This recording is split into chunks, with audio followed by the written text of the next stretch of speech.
राष्ट्रपतींच्या कार्यक्रमावरून वाद झालेला आहे. त्या संदर्भातल्या टॉप 9 बातम्या बघूया. दार्जिलिंग मधील राष्ट्रपतींच्या कार्यक्रम स्थळी मोठ्या संख्येने आदिवासी बांधव जमले असते. मात्र राज्य प्रशासनाने सुरक्षा, गर्दी आणि इतर कारणे सांगत कार्यक्रमाचं ठिकाण बदललं. भाजपचा आरोप आहे. दरम्यान अनेकांना इथे उपस्थित राहता आलं नसल्यानं राष्ट्रपतींनी नाराजी व्यक्त केली आहे. पश्चिम बंगालमधील कार्यक्रमाच्या वादात केंद्रानं उडी घेतली आहे. केंद्रानं अहवाल मागवलाय. राष्ट्रपतींच्या प्रोटोकॉलचं उल्लंघन झाल्याचा ठपका ठेवण्यात आलाय. मुख्य सचिवांना उत्तर देण्याचे आदेश आहेत. पश्चिम बंगालमधील संथाल परिषदेतील कार्यक्रम स्थळावरून राष्ट्रपतींची नाराजी. ममता बॅनर्जी मला धाकट्या बहिणीसारख्या आहेत.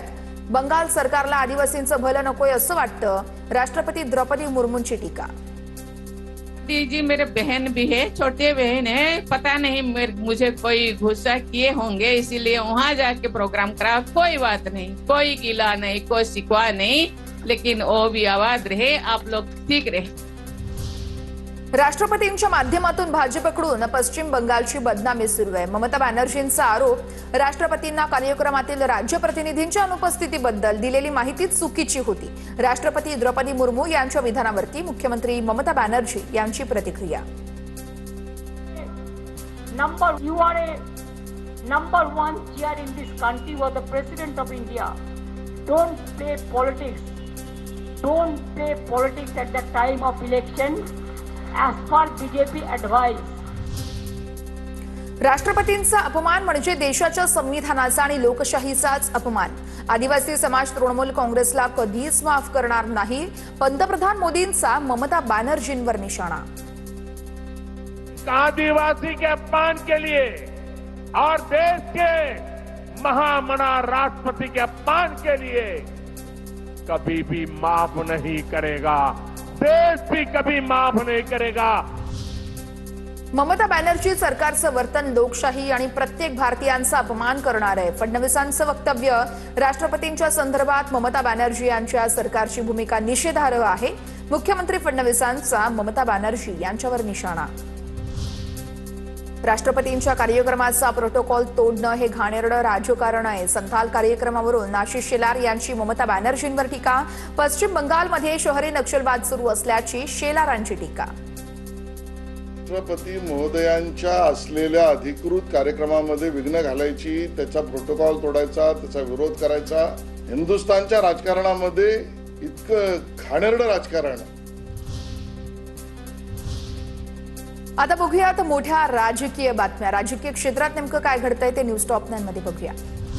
जय पवार यांची उद्या होणारी पत्रकार परिषद पुढे ढकलण्यात आली आहे. जय पवार यांच्याकडून नुकताच VSRचा मालक रोहित सिंगचा व्हिडिओ पोस्ट करण्यात आला होता. पत्रकार परिषदेबाबत पुढची तारीख लवकरच जाहीर केली जाणार असल्याची माहिती मिळतेय. कर्जमाफी म्हणजे शेतकऱ्यांप्रती सेवेची भूमिका. विरोध करणाऱ्यांचा हेतू शेतकऱ्यांना माहिती आहे. कर्जमाफीवरून टीका करणाऱ्या विरोधकांना शेलारांचं प्रत्युत्तर. सांगली जिल्हा परिषदेत भाजपचा अध्यक्ष होईल मंत्री चंद्रकांत पाटलांकडून विश्वास व्यक्त. काही दिवसांपूर्वीच वेट अँड वॉचची भूमिका असल्याचं चंद्रकांत पाटलांनी म्हटलं होतं. वेट अँड वॉचच्या पुढे गेलाय. दुसऱ्या पक्षांच्या घडामोडींवर मी बोलणं बरोबर नाही. मी पुन्हा हेच म्हणेन की भारतीय जनता पार्टीचा जिल्हा परिषद अध्यक्ष होईल.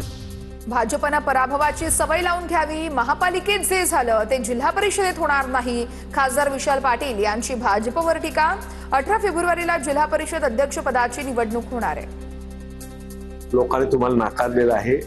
आता जिल्हा परिषद नाकारलेला आहे. उद्या तुम्हाला विधानसभेतही नाकारतील, लोकसभेतही नाकारतील. सवय लावून घ्या. पराभव हा जनतेने तुम्हाला दिलेला आहे, तो स्वीकार. पुणे विद्यापीठ परिसरामध्ये आयकॉनिक पुलाचं लोकार्पण. मुख्यमंत्री फडणवीसांकडून दिवंगत अजित पवार यांच्या विजनचं कौतुक. उड्डाण पुलाला दादांचं नाव देण्याचेही संकेत. रत्नागिरी जिल्ह्यातील 9 पंचायत समितीच्या सभापती निवड 9 मार्चला होणार. चिपळूण पंचायत समिती सभापती कुणाची वर्णी लागणार याकडे सगळ्यांचं लक्ष आहे. तर चिपळूण पंचायत समितीमध्ये महायुतीचाच सभापती होणार. उद्योगमंत्री उदय सामंत यांच्याकडून विश्वास व्यक्त.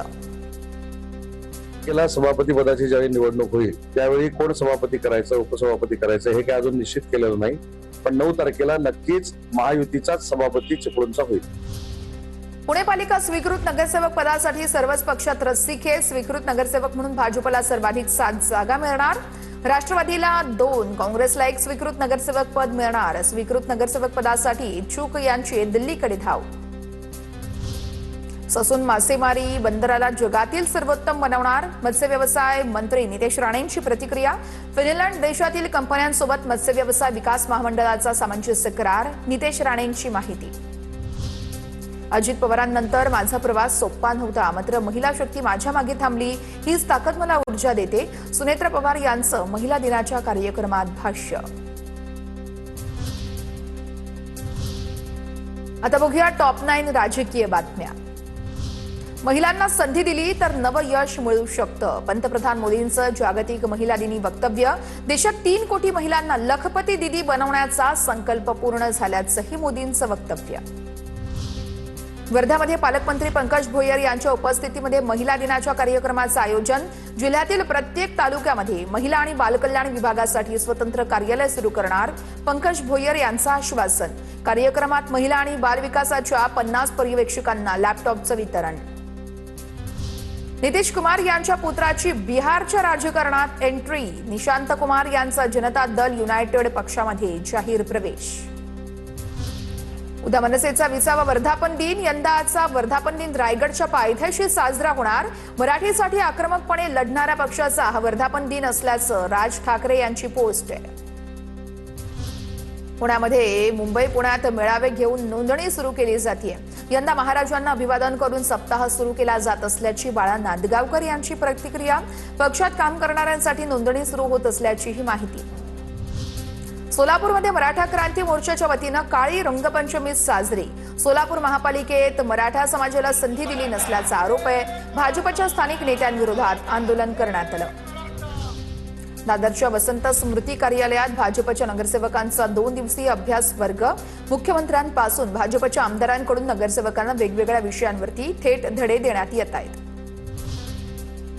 एकमेकांवरती आरोप प्रत्यारोप करणारे अंबादास दानवे आणि संदीपान भुमरे आज एकत्र आले. एका लग्न समारंभामध्ये दानवे आणि भुमरे यांच्यामध्ये चांगल्याच गप्पाही रंगल्या.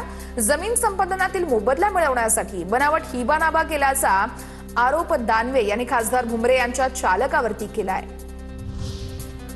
केंद्र आणि राज्य सरकारच्या शेतकरी धोरणाविरोधात उद्या काँग्रेसची कळमनुरी ते हिंगोली अशी पदयात्रा निघणार.